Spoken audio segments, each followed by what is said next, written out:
There we Hey go. there, friends. Welcome to the Being Brown and Bold podcast. I'm your host, Jess Thomas. We are so glad you're joining us for all of our super fun conversations about stepping out of our comfort zone, being bold, and taking chances. Today, I am chatting with Tarun Sinhat, a home cook and Taco Bell fanatic. He's grown to follow his passions over the past decade. He was a bit lost creatively, trying multiple art forms, but what he always fell back on was cooking. It was his comfort zone that led him to relax and forget about what was outside the kitchen. His love for filmmaking and comedy intertwined with cooking, which resulted in this current niche activity of pairing Taco Bell and wine. Tarun, it is so great to have you here on the podcast. No, thank you for having me. Such an honor to talk to you in person for once. Yeah, I feel like we've been DMing and sending each other like Taco Bell things for a while now. Yeah, so, Taco Bell things. Congratulations for all the things we've both been doing and all like the food, all the recipes you post. I'm like, these are great. I try them all out. So I'm glad to finally talk to you in person. This is great. So tell us about your name, how to pronounce it, how you got it, what it means. So my name is Tarun, and it's like a soft T in the beginning, like a TH type of sound, Tarun. And it was my grandmother, my mom's mom, who gave me the name. And according to her, it means like a new beginning or like a new, I don't know how to translate it perfectly in English, but just like a new beginning, like a new person, young man. That's like the overall gist of what it means. Losing it in translation, trying to say it in English, but yeah, that's what it is. What is it? A specific language? I mean, I think it's still, I know it's rooted in Sanskrit, but I don't know what I guess her inspiration was for it. But yeah, I just talked to my mom about it right before I jumped on because she's at the house helping out with the baby, and then she sent it to me in Hindi, and I was like, I can't read Hindi. I don't know what this is. Aw. Well, tell us a little bit about yourself. What does it mean to be you? Well, I grew up in the US. I was born and raised in Virginia.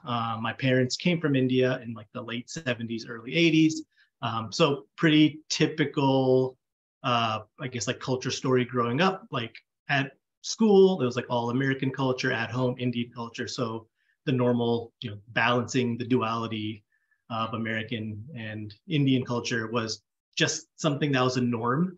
I didn't find it to be like difficult or anything, but we were definitely switching between what we did at home, what we did outside the house. And I think it was like very enriching. It was like that's kind of the best of both worlds. Got to hang out with all my friends outside of school, outside of the house, eat pizza, burgers, chicken sandwiches, all this stuff. But as soon as we were back in the house for dinner, it was Indian food. And then growing up, I was like, why do we always eat Indian food? But now as an adult, I'm like very appreciative of like our parents making sure we kind of hold on to our culture, or at least, as much as we could, growing up outside of, their original home. So let's get into that a little bit more. How does your cultural heritage inform the way you do your life and your work?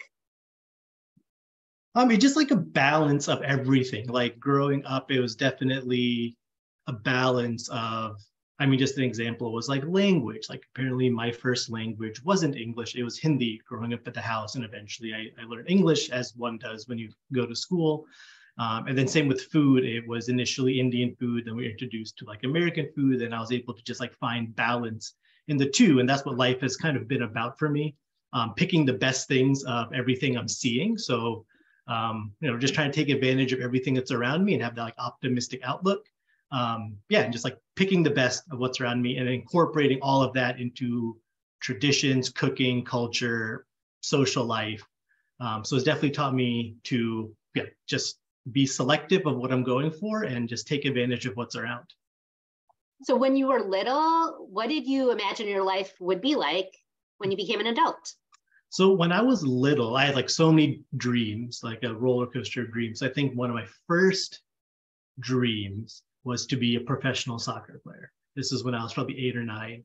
And then I quickly realized I don't have the skills to be a professional soccer player. And then I was like, you know what, I'm going to be an astronaut. And then I quickly realized that like I'm good at math and science, but I'm not the best at math and science. And I had a fear of heights. I was like, that's probably not going to work. And then I was always into like Hollywood, like the entertainment industry. And I was like, I love movies, and like movies were just like my thing growing up. Much to my parents' dismay when I was, in elementary and middle school. They were like, you need to focus on work. Whereas I was like, I want to be in movies. Eventually that all just kind of shifted into in high school, like doing more stuff with the camcorder that my dad had, and just making short films with action figures and Legos. And I just really got absorbed into, the behind the scenes work with the camera and editing, and doing stop motion, short films. Eventually started doing, live action short films with friends, but it just kind of like morphed from like middle school, like Hollywood is where I wanted to be, to like filmmaking, behind the scenes content creating, way before social media. So then was it difficult to actually like make a career choice, because you had that as your background? And I kind of had the same thing too, except I wasn't good at math or science. So then I had a better in with my parents of like, they knew, oh, she's not going to be a doctor. And so you were really enjoying movies. I love TV commercials because we don't watch movies, but I loved TV commercials. And this is back in the 80s. And every commercial had a jingle. And I'm like, that's what I want to do. I want to write jingles for these commercials, because the best part of waking up is Folgers in your cup and all these other ones. But I quickly realized I did not have the talent. So even though I went to college to study mass communications, I ended up switching from the creative side to the marketing businessy side, because I was like, oh, like, I don't think I'm going to make money doing this. Mm-hmm. So when you were going to college and you had to pick a major, like, how did you decide what to do? I really think I didn't know in high school when I was applying to college what I wanted to major in. I think deep down, I had a desire to major in like photography, filmmaking, acting. But then there's a part of me that knew, like, in high school, I never auditioned for any high school plays because I was like too scared to be in front of people. And I was like, that's kind of a not a good quality if you want to be an actor. So I was always like too nervous to audition and do anything like on stage in front of anyone. So, and then obviously my parents wanted me to go to school for, pre-med, engineering, biology, etc. So at that point, I was like, okay, I'm just going to apply as an engineer. And then at this point, this was 2006, and my parents were like, there's a school called VCU, which I knew about. And then in the back of my head, I knew they had a good arts program. And then they're like, there's this major called biomedical engineering, which is supposed to be the new hot thing. And I was like, I like technology. I like fiddling with computers. I do like science. I do like biology and chemistry. I was like, this could be a good fit. And that's essentially how I chose my major. So you ended up, did you get to take any classes in production or filmmaking or anything like that? I did. So it was like a weird route. So I went to VCU, and then freshman year, sophomore year, junior year, I didn't take any formal classes. However, when I got to Richmond, I just started making short films. I had a camcorder and I just started doing it sophomore year with whatever friends who were interested in doing so. And then I would make these short films, and then I would showcase them at a local theater in Richmond once a month and do like a live Q&A with audience after the short film was screened. And from that, I actually ran into some people who worked at like a indie underground art magazine in Richmond called RVA Magazine. And at that point, they're looking to kind of expand into the world of like visual media. They're trying to move from print to visual media. This was probably like 2008, 2009, so like the infancy days of YouTube. And then they saw my short film and they're like, you need to come, intern or work for us. And I just got a lot of hands-on set experience doing various projects for them, like music videos and commercials. That's fun, but that was your side gig.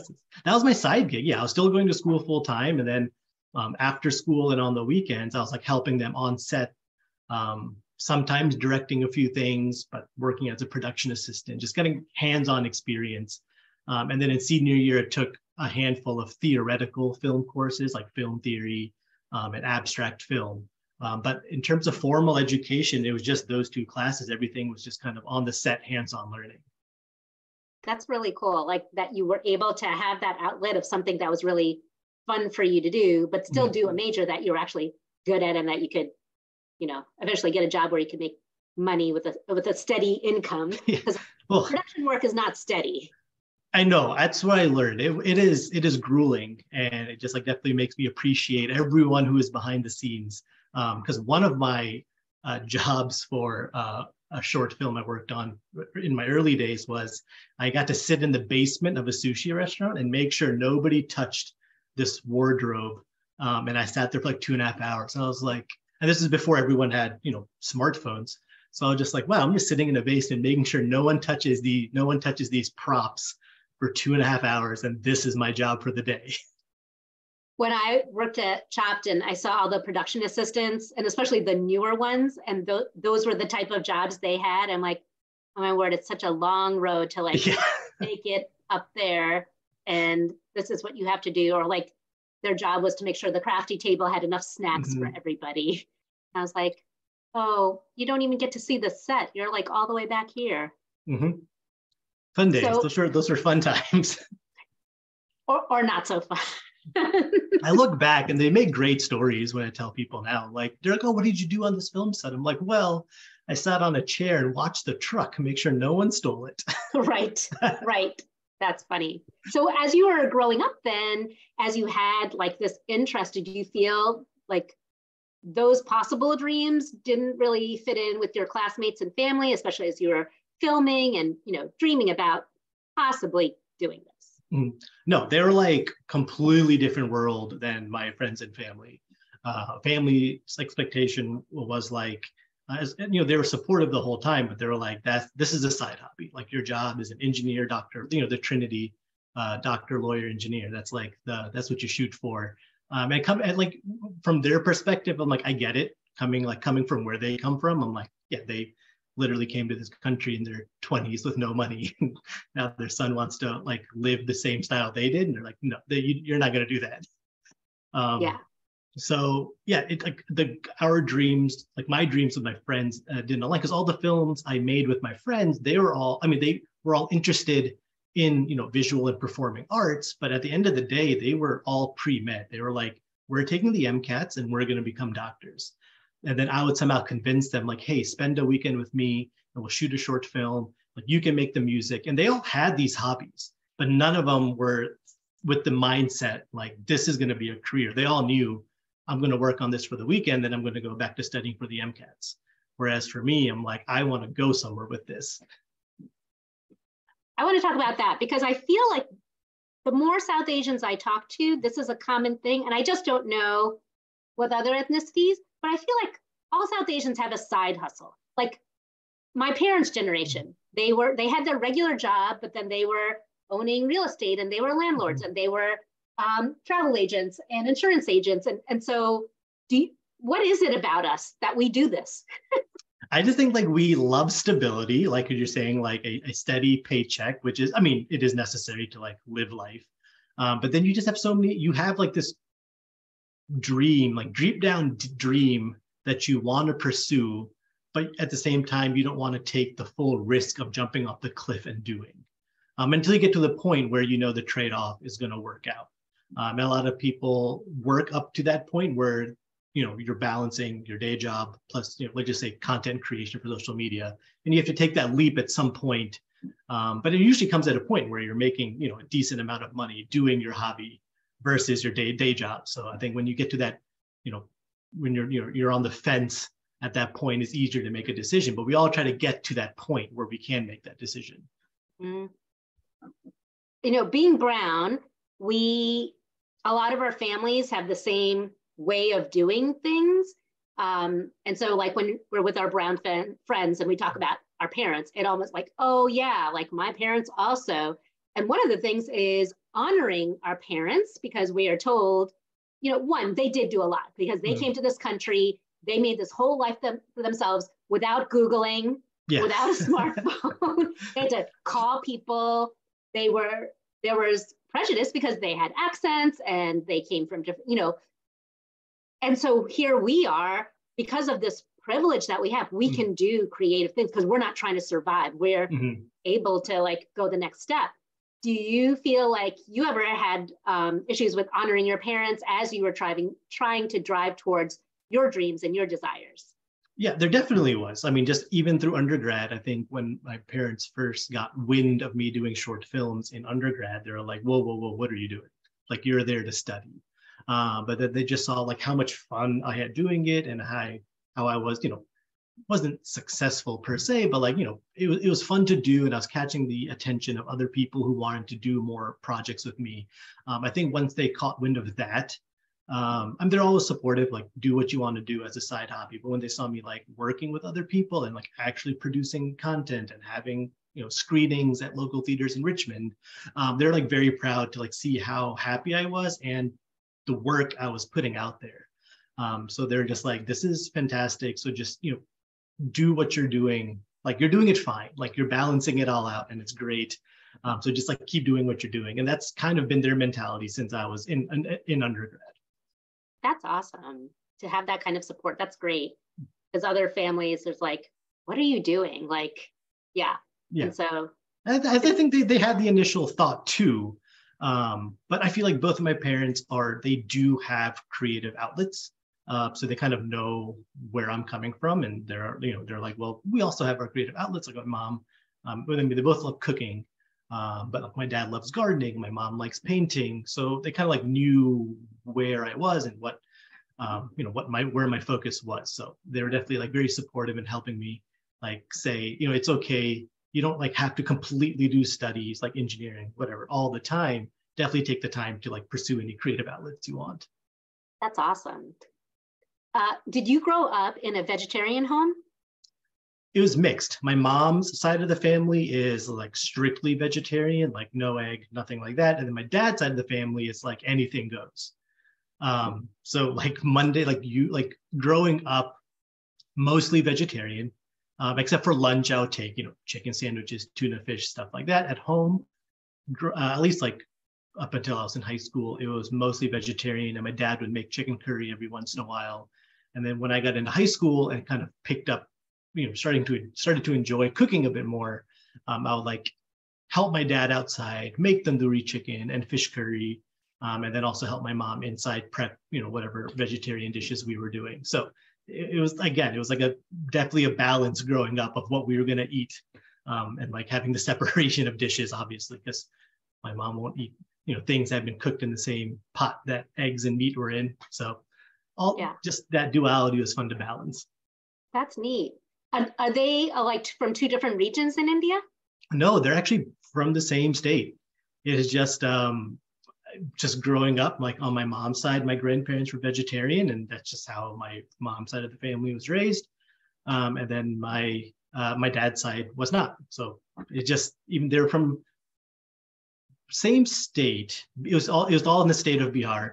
And then my mom had family in this town called Dilbagh, which is outside of Agra, where they lived there temporarily, but then came back to Bihar, primarily Ranchi. And they were just like one side's vegetarian, one side's non-veg, and that's just how we grew up. Yeah, that's neat. Okay, so your family, did they practice their faith the way they did in India then? I think they tried as much as they could, which I am appreciative of. Growing up, we would go to the temple, not that often, but maybe a handful of times per year, with our family, with family friends. And then we would definitely at home celebrate Holi, Diwali, and, light diyas, wear, kurtas, saris, and have, I guess, like more of a feast rather than your typical Indian food. We would, instead of having like roti and vegetables, my dad would make like puri, and we'd have like some sweets. So in terms of like holding on to like Indian tradition and culture, like that's what they did for us growing up, and that's what we do now, and that's what I would like to do now, since that we have a daughter, is to still recognize those major holidays, and then find a community. Wasn't necessarily religious, but just kind of finding a community where you can like celebrate, these holidays with. Yeah, and I've talked to other people before that grew up with like certain faith traditions in their house, but it really was more for cultural celebration and cultural identity. So like having that in your home, doing temple, doing pujas, but then growing up in America, like you're exposed to all these other religions. For yourself personally, have you seen any specific belief system or faith that really helps your outlook in life? I don't think there's, I mean, I guess in Hinduism, nothing specific in it, but there's like the idea of karma. And I'm like, that kind of, you get what you put into it, right? So that's kind of a mentality I've always, lived life with. You get what you get out of something what you put into it. So I'm like, that's kind of the way I like to live my life.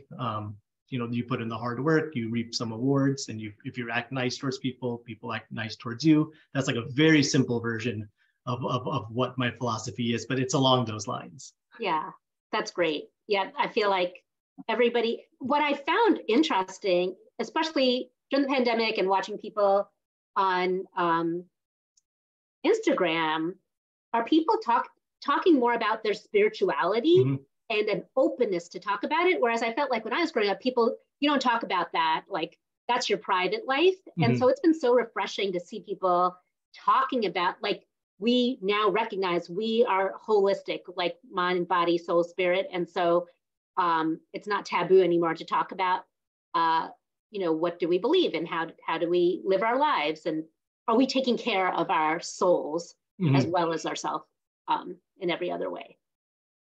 Yeah, no, and I think I've been noticing more of it with just like the rise of social media. We like talk about it amongst our friends, but not to the extent that people are having these conversations now. And I'm like, well, a lot of people do think the same way I do. And I don't even know them. I'm just like seeing on social media and I'm like, oh, okay, well, seems like this mentality is more widespread than I thought. Yeah, which I think has been great. What is something that is stereotypical of your culture or background that is actually true?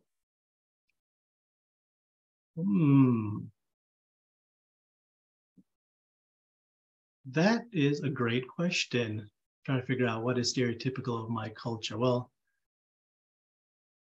Well, okay. I mean, in terms of like an overall picture, we can start at the overall and maybe get down to the nitty-gritty level. But overall, just looking at like my family, there's definitely a doctor in the family. That's like a cultural stereotype. Indian family, there's definitely one doctor, which is my brother. And then when you get into like just an example, I guess, is cooking. This I would bring it back to, but there's like this like very specific fish curry that my dad makes that's just like very, very Bihari, and it just uses a lot of mustard oil. And my friends like make fun of me for that. Like, so my friend is Gujarati and my family's Bihari. And then like the first time I met his mom, she looked right at me and she's like, he looks like a thug. Because I was like, that's just like, this sounds like, what type of comment is that? And she's just like, because I think at the time it was a joke. I had a mustache temporarily in college, and I just grew it out just for fun. But I had it when I met his parents for the first time, and they're like, "This is very typical of you." But it's just like, and that's like that's like an undercut Bihari cultural stereotype where I'm like a daku, which is like a mustache. I'm like a thug with a mustache, and I should typically have a shotgun casing belt around me at all times. But it's just like the stereotypical picture of what a Bihari is. And then she called me out on that just because she heard the word Bihari. She knew nothing about me at the time. But I thought that was hilarious. And we bring up that conversation time to time, even though it happened like 12, 13 years ago. Yeah, that's really funny. I've actually never met anybody from Bihar. So it's cool to... Well, now I know somebody. Now I know, you are not a thug. So right. It's just like every time someone brings up Bihar, they're like, oh, that state. I'm like, it's not true. Not everyone. There's no criminals. There's like criminals everywhere. It doesn't matter. Yeah. It doesn't matter what state you're from. That's so funny. All right. Switching the conversation to Taco Bell. Perfect. Why Taco Bell? Why not another fast food place? Taco Bell was just the place we went to growing up. Because my mom was like vegetarian, and then back in the 80s, if you wanted fast food, your options were limited if you were vegetarian. So like Taco Bell was the only place I mean, not the only place, was the only good place she could go to get vegetarian food. So that's where we just typically went as a family because everyone could eat there well. So she'd get her like bean burrito, her tostada, and we get like chicken burritos, chicken tacos. So we would just go there as a family because we knew everyone would enjoy themselves there and everyone could eat the food that they wanted. So it was like a no-brainer when I started my Instagram page. But even before that, like Taco Bell's just been a part of my life from as long as I can remember. Do you ever have to defend Taco Bell? All the time. And it's a lot of people who are always like, how do you not have stomach problems when you eat at Taco Bell? I'm like, why would I don't like, what did you eat? Like, I feel like the people who say that are the people who only ate Lunchables growing up and have never exposed their stomach to anything that involves the remote amount of spice. So I'm like, you need to expand your palate because Taco Bell, like I've been eating it for 35 years. I have had no issues whatsoever. And then everyone comes with the other typical comments like, it's not real meat, it's fake. And I'm like, well, you're eating a Big Mac. I don't know, you have no room to really talk. Exactly, exactly. What is in those hamburgers? Oh yeah, it's pink sludge. That's what's in there. And I'm like, no one's claiming that Taco Bell's cutting up filet mignon and serving it to you. Or just say it's just fast food. It's like, it's typical. Like everywhere you go, that's fast food is gonna be relatively the same. So everyone has those theories, like it's fake meat, but then like you see them going straight to McDonald's. I'm like, that's not a good argument to stand on. Right, exactly. So I don't know if you knew, but I worked at Taco Bell. It was my first culinary job. Nice. And then my brother got a job there too. So when people say they got sick or whatever, sometimes I think it's not because of Taco Bell. It's like the fast food industry, the manager, and like if they're not doing things properly to keep everything hygienic. Like you hear about like stories, not just like all restaurants, like something dropped on the floor and they reuse it, you know, that kind of thing. I worked at a Taco Bell where my manager was type A, like everything was spotless in that place. And if something dropped on the floor, it went to the trash, then we're cleaning the floor. We were cleaning all the time. So my first impression of Taco Bell was amazing. And we had a cool hack where if you worked there, you still had to, I think you had to pay half price for like a menu item that, and you do it after work, you can like buy whatever you want. But our manager was cool in that, I don't know if this is a standard rule, but for us, you can order whatever you want, but you go make it. So that's a dream come true. I would order a bean burrito, but then I'm going down the line like, oh, I'm going to put like all these vegetables, all these cheeses, I'm putting meat, like, and so the burrito, you can't even fold because it's like so big. Or like the taco salad, like, you know, that's a pretty big shell and I don't have to fill it all with lettuce if I don't want to. Right. So we had some good times at Taco Bell. When I moved to that neighborhood, there were like hardly any Indians. But then like 15, 18 years later, there was a lot of Indians in that community and they would come to Taco Bell. And I didn't grow up vegetarian and I only knew like my family. I didn't know any vegetarians. But then they started coming through Taco Bell. And the problem is when you are working the drive-through, the microphone sometimes gets fuzzy. So no beef and no beans sounds exactly the same. And it would be so sad because, you know, if it's drive-through, you can't see what they look like. You could, you know, so what's something stereotypical? The brown people are most likely going to order no beef. And so, so if they're coming through drive-through, you don't see them. And if they don't have an accent, you don't know. And then they come through and it's like, oh, did you mean no beans or no beef? And like, no beef. I'm like, we'll be right back. And then sometimes I would go, if I was working drive-through, I was just like, you know, I'm going to have to speak Spanish. So they'll be like, no bean. I'm like, do you mean no frijoles or no carnes? And we got through a lot of it that way. But yeah, it was so great working there. And I got the job because I had a Taco Bell addiction. We had a Taco Bell on the first floor of my dormitory in college. That's dangerous. And it was right next to the bank. Right. So you could just go to get the money out of the machine and then go straight. Yeah, no, like 3 to 5 times a week at minimum and getting nachos. Because that's when nachos were like 79 cents. But then, yeah, then I was like, I need to get over this addiction. I'm just going to go work there. I'm sure I'll be so grossed out. And I worked there. I'm like, I love it even more. So did you grow up eating Taco Bell, or you said this was in undergrad is when you started? It only opened in my town when I turned 16 or 17. Okay. Yeah. And he's like fell in love with it right away. Right. Because of tacos. Like, who doesn't love tacos? I know. Right? It's fantastic. And we would make tacos at home because we'd buy those like Ortega taco kits. So then when the Taco Bell was there, because there is something about Taco Bell, which leads me to the next question. Taco Bell sauce in a bottle or the packets? Is there a difference? What do you think? I think there is a big difference. Yeah. And I do prefer the ones in the packets. And I think it's not, and then the reason definitely doesn't make sense, but I think when you take it out of the plastic, there's a certain flavor that the sauce absorbs from being in a little plastic package versus a glass bottle that you don't get. And don't quote me on this. I didn't do any scientific studies, but I feel like whatever flavor you get from the plastic packaging makes it taste way better than it does from a glass bottle. That is such an interesting, I never would have thought of the packaging as the issue. I don't know if originally when they came out with the bottled sauce, I was so excited. And then I tried it. I'm like, this is definitely not what's in the packet. And I think they changed their formula. I think they either changed their formula, or this is not a fun, I guess it's a fun fact, but I used to brew beer. And I did learn that the amount of light that enters any type of food product will change the flavor. And then that's a clear glass bottle. So I figured when it's on the shelves or anywhere, just light that's interacting with it, that could possibly change the flavor.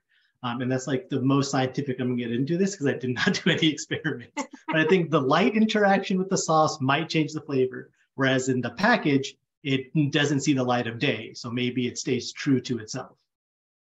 I mean, I'm gonna agree with you that this is in the packet is my all-time favorite because one, they have the cute little messages on there, but I do think the flavor is different, but I will do the sauce because I don't live near a Taco Bell. So I have to like be supplied in some sort of way. Okay, and then why wine as a Taco Bell sommelier? So that started completely by accident. I was visiting my brother, and we used to live together when we lived in Richmond. And at this point, he was living in Pittsburgh, but we did a late night Taco Bell run. And we picked up this was back when they had the grillers, the habanero Ghost Reaper griller. So we got that, came back home, thinking that he had some beer in the fridge. And when we got home, we realized he didn't. And all he had was a Riesling. And it was like midnight. So we're like, whatever, we'll just have the wine with the Taco Bell. And, we were enjoying it. And we just sat back for a second and just saw what was on the table, which was our Taco Bell wrappers, our grillers, our hot sauce packets, and then a nice looking wine bottle and wine glasses. So we're like, and it tasted good. Like the pairing was great. Because it's like a super chilled wine and very spicy food. So I was like, yeah, this works. But we just took a photo of it for fun because I was like, this is a fun juxtaposition of wine and Taco Bell. Took a photo, put it on my personal Instagram a long time ago, and all my friends like loved it. They're like, this is hilarious. And then to me, it was just one off. In every couple of months, I would take a picture with wine and Taco Bell if I had it in the house. And it was just like just for fun. Like my friends and family thought it was hilarious. I kept on doing it until maybe like 2017, 18, where a buddy of mine was like, hey, you should maybe create a page, just for that. And I was like, that's not a bad idea. And so I started the page just for Taco Bell and wine. And that started my whole journey of exploring what wine is. That's really fun. I have a confession to make. I don't know if this is stereotypical, but because I was going to film this, I was like, I must eat something Mexican now. So I made like a quick chicken quesadilla. But what do I pair it with? This is my go-to drink. Canada Dry ginger ale. Perfect. I think anything bubbly and carbonated works it's like makes Taco Bell extra refreshing. I would agree with that. Yeah. Well, that's really fun just to see your page. And I just, you're a digital content creator. As you're doing recipes on TikTok, on Instagram, and sharing hacks. I think it's something on Instagram that's been fun to watch because there's so many heavy things that are happening in this world, right? And so when you have creators that do lighter, fun things, I feel like we're not making a commentary of like, we're ignoring all the heavy. It's like, we just need some levity in life. And watching what you do on the page has been like awesome and then just even the way that you support other content creators and especially if there's anything Taco Bell related. Oh yeah, it's been really fun reaching out to other content creators who like love Taco Bell because everyone, I mean, there's like what I do is like super niche because I didn't start this page for like any reason other than to like make my friends laugh. And then it's kind of morphed into what it is now. But I do think, I guess like my page at least does stand out apart from anything else I've seen because there's so many recipe developers who just have their cooking videos and they're fantastic. But yeah, sometimes you do need a break from like the same type of content that's out there and just see something that's completely unique. And all those other creators who do, things that are unique related to Taco Bell or not, I love to amplify their page. I'm like, this is really cool. This is not ordinary whatsoever. And you're definitely gonna like it. Tell me your go-to Taco Bell order. So if it's like, I guess it's depending on what I'm doing. So if I'm on just like a casual lunch, it's gonna be a cheesy bean and rice burrito with black beans and I get it grilled. And I'll have a crunchy chicken taco. If I'm eating it at night with friends, I'll probably have a cheesy gordita crunch or a crunch wrap with a Mexican pizza as well, and then probably a Pepsi. And then one of my buddies, he always likes to get the cheesy fiesta potatoes to share amongst the group, which is silly, but it's endearing because it's literally just like 5 bites of food. So each of us just get one spoon. That's really cool. My go-to order is always my hack of a Mexi Melt, since they took Mexi Melt off. And you know what the saddest part? It's not even that they took off the Mexi Melt. They stopped making pico de gallo. And so there's no cilantro on the menu. So my go-to is like, I get the cheesy roll-up, I add the onions, tomatoes, and beef, and I tell them to griddle it. And I just have to live with that cilantro, which is very sad. I know the cilantro is a key component in the Mexi Melt. And that flavor of the cilantro really comes through. And like, I really wish Taco Bell would bring it back. I'm not sure why they got rid of it. I think if they brought back the pico de gallo, everyone would get it. Right. Like I'm sure it was money. It was. I think that's why they got rid of the olives that went on the Mexican pizza, the green onion that went on the Mexican pizza, and then the cilantro. I guess it adds up, but it's still sad. I mean, they should bring it back. Hopefully they listen to this. Taco Bell, please bring back the pico de gallo. We need it. Also, like I enjoyed the black olives on the Mexican pizza. Like you could easily bring that back. Yeah.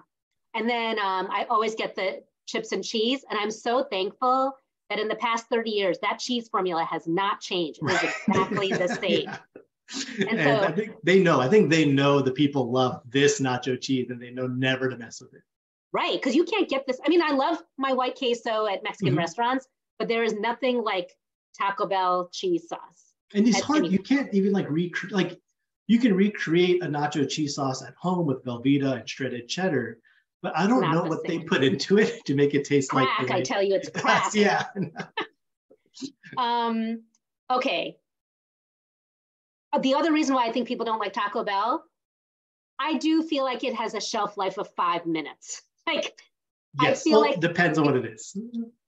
Yeah, I guess it depends on what it is. But most things I feel like by the time you buy it at the drive-thru and take it home and then you eat, like the cheese is like, I don't feel like it survives well. No, it doesn't. And then I made a video about this, especially for the example I used with the cheesy gordita crunch, where like that's one dish you have to eat it as soon as you get it from the drive-thru, or if you're eating in the lobby or in the restaurant itself.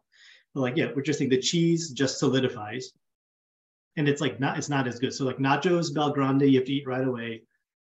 Crunchy tacos, you have to eat right away because that shell gets super soggy. But if you get a bean burrito or the crispy potato soft taco, you can warm that up 3 hours later and it'll be just as good as when you bought it fresh. I'm going to take your word for it, but you will never find me bringing Taco Bell home. I either sit there and eat it, or I'm sitting in the parking lot and eating it. Because the best way to go. it's delicious. And I was like, I'm not taking the chance. I'm slurping it all down. And like eating in the parking lot is one of the best experiences you can have, because like everyone asks, some people ask me, like, what's your most memorable meal? And one that comes immediately to mind, it involves Taco Bell, but it was like I had just helped my brother move. He was moving from Richmond to Baltimore with some of his friends, and we like rented a massive moving truck. We were moving all day. We drove from Richmond to Baltimore, unloaded, and then like right before we dropped off the truck, we went to Taco Bell. We couldn't eat inside because the inside was closed, so we just like took all the food from the drive-through and just sat on, like we because we didn't have the car, we just had this truck, so all of us could sit in the truck and eat because we're all like cramped. So we just sat on the curb and just sat on the parking lot and enjoyed our Taco Bell. And to this day, and this is like 13 years ago at this point, but to this day, I'm like, that was one of the best meals I've ever had. That's so fun. That's so great to tie something that's delicious with like companionship that's really meaningful. Mm-hmm. So yeah, that's a great story. So in all of your journeys, one of the things that you just got to do is you got to compete on a Food Network show. Tell us all about it. Competing on a Food Network show was like the ultimate dream come true. Like I've enjoyed cooking my whole life. I like helped my parents out in the kitchen. I learned how to make Indian food. And when I got to college, my go-to meals were like chicken nuggets, where I try to elevate those chicken nuggets to the best of my ability. And when I moved in with my brother, he had cable. So I was like, oh, we got this channel called the Food Network. And I just like fell in love with Chopped. I think Chopped was like one of the first shows I watched on the Food Network. And I was like, this is ridiculous. Like, I don't know how people are doing this. But just after that, just like, I don't know, just opened my mind to like what I could make. And at that point, I had like a bigger kitchen. Like in undergrad, I lived in like 3 different places, freshman, sophomore, junior year. And it had a kitchen. Something super, super basic. When I moved in with my brother, he had like a real kitchen. I was like, this is a real fun place to just like experimenting with cooking. And I would have friends over. I would like make dinner for friends. We'd have Super Bowl parties where we make chili. And it just became like a part of my daily routine was cooking. So when I got this message on Instagram saying, hey, do you want to participate in a Food Network show? I was like, this is not real. I don't even know how this is happening. But we were able, like, it was a family episode. So my wife, Priya, and my mom were able to join me. And my mom has been like a Food Network fan, for 20 plus years. So I think it was like a dream come true for her as well. So overall, it was just like a very, very memorable experience. Was it as stressful as you thought it would be? I just had so much fun. Like I just was thriving the entire day. I was like, this is not stressful at all. I'm like, this is what people do for like work. I'm like, this is great. I could be on a TV show like all the time. I could film 3-4 episodes a day. This is so much, like I loved every minute of it. That's so awesome. I'm so glad you had the opportunity to do that. Yeah. And Guy has such a great network of people, that are judges on there. And then, those judges also compete, all the celebrities compete. And so that's one of the funner shows that I like to watch because it does have that atmosphere. I worked behind the scenes on Chopped, and we would stock the pantry with everything. And I thought, what would be a nightmare job is to do Guy's grocery games, because that entire grocery store to stock that, I feel like that would take forever. It is a life-size grocery store. The aisles are slightly bigger because you have to run carts and camera personnel through it. But it is a full, like you drive into this studio parking lot and you see this warehouse style building and you go in and you're like, this is like a real fully operational grocery store, like to the point where they have like an aisle for like t-shirts and apparel. I'm like, why would anyone use any of this during Guy's grocery games? But to like replicate a real grocery store, they have that type of random things you would see at any run-of-the-mill grocery store. That's super fun.